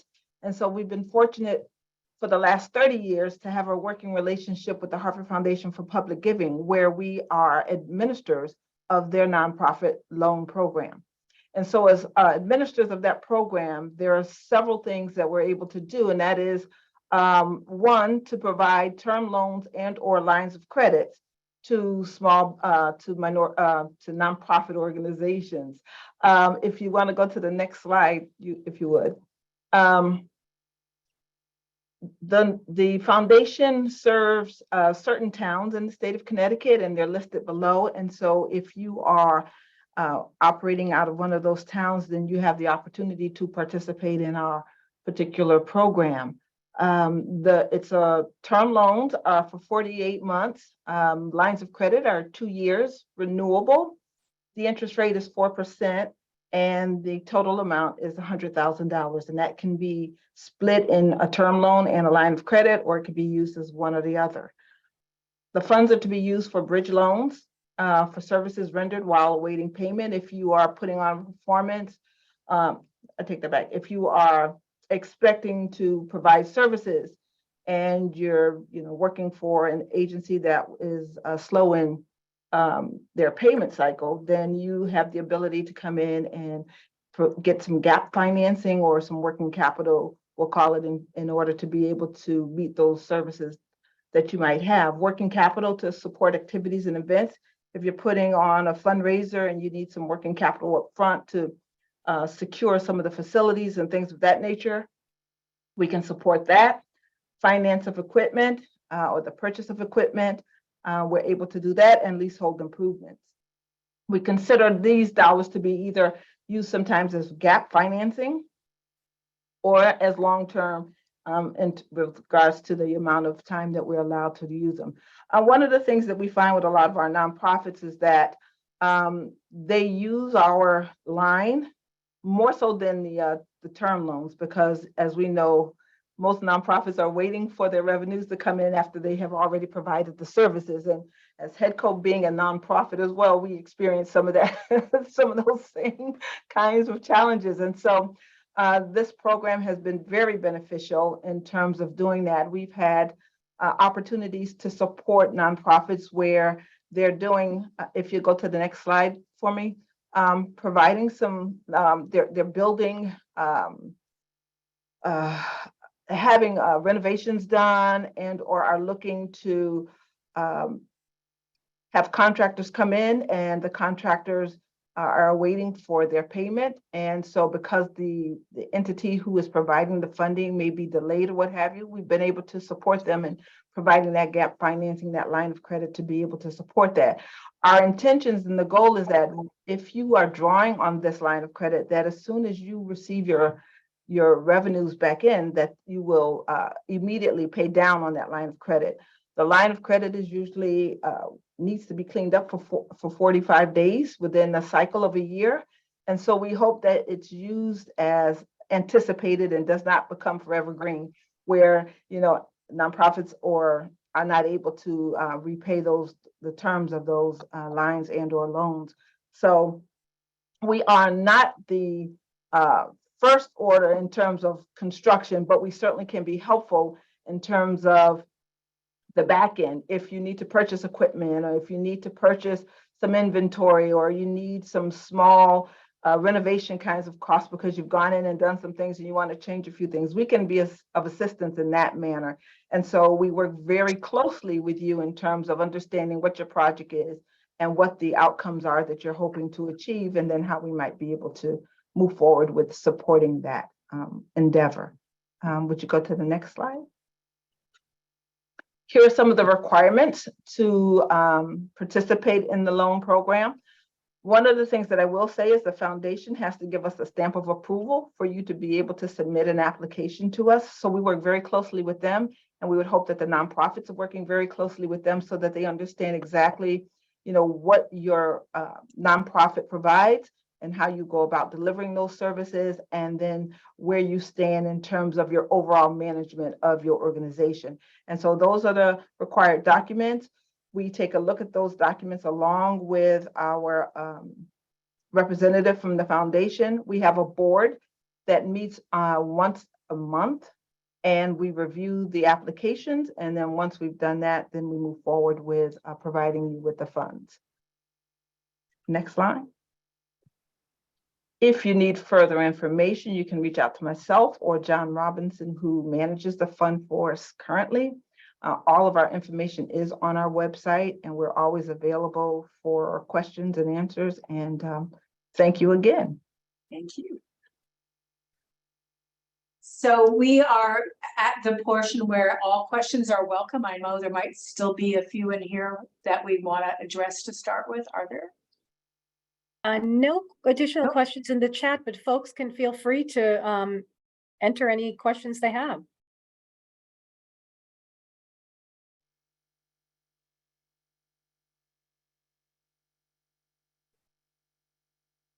So I know we covered everything, right? You've gotten so much information, it's mind blowing. I'm sure. Actually, there is a question, Susan, that Chris just entered. Can someone elaborate on the concept of bonding? Dan, do you want to talk a little bit about bonding? Yeah, I think that falls under Yeah, Chifa. Yeah, so for tax exempt bonding, there's two markets. There's the public market, where you go out and find your investors. And that's really for larger institutions with credit ratings. On the smaller scale, there is the privately placed debt, and we can issue bonds, tax exempt bonds with a lot of the banks within the state, as long as they have an appetite. And that really works just like a commercial loan. And all we are able to do is it's issued through Chifa. We are able to offer the tax exempt rate. So it's no different than a long-term debt on that. And that can be used for your capital plan, your capital needs, whether you're building a new facility.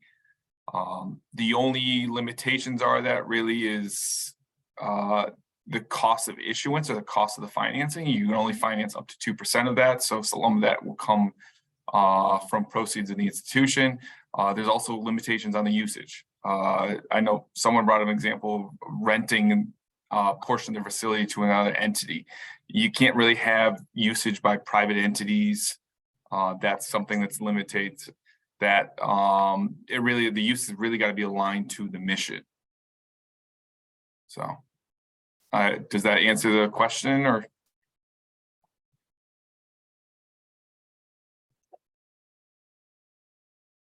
great. Anybody else? Any other questions?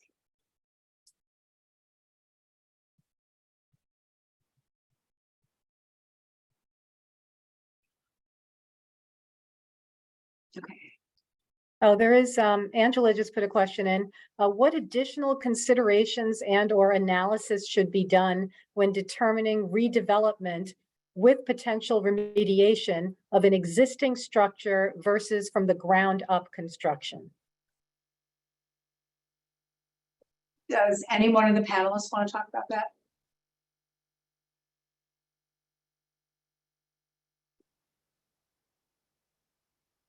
I suppose I can hop in there a little bit, but Okay. anyone else feel free to take over for me if I'm flooding this. So typically when you're looking at an existing building, particularly in urban communities that were developed longer ago, you're going to see more environmental needs. So, the age of a building means that you're typically going to see something like lead-based paint. Asbestos containing materials show up in weird places, caulking, mastic, floor tiles, ceiling tiles. It really does show up in a lot of places. Oil tanks, particularly underground storage tanks, some of those have been remediated, some of those have not. But some of these things you may even find if you're redeveloping a vacant parcel in an area where some of these things already exist, right? Like it probably wasn't vacant forever. So there is the possibility that there may still be an underground storage tank even on a vacant parcel, or that there may be evidence of previous lead-based paint in the soil, and some of the soil will need to be remediated. So you may find environmental hazards on a vacant parcel. You may find an existing building that has already been remediated or partially remediated. And a lot of that you won't find out until you do your environmental site assessments.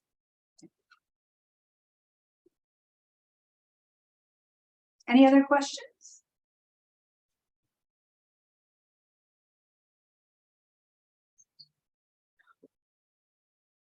Okay, well, thank you so much for all the time and attention and all the good questions. Thank you to the panelists who gave such thoughtful information, and we really have enjoyed your questions. If there's anything we can do for follow-up, let us know. But as you know, it will be shared, and anything we can do to be helpful. And there was a recording, so anything we can do to be helpful. And thank you, Susan and Nora, for kind of facilitating us through this important topic today. And I want to add my thanks to the panelists as well. I know this was a real commitment of time. You're all busy people, so thank you for being here. And as Susan said, you will all receive the recording, the slides, and also the survey, which Betsy has put in the chat. So please take a few minutes, fill out the survey, let us know what you thought about this session, but also what else you would like to see in the future. So thanks for being with us, everyone, and have a good rest of your day.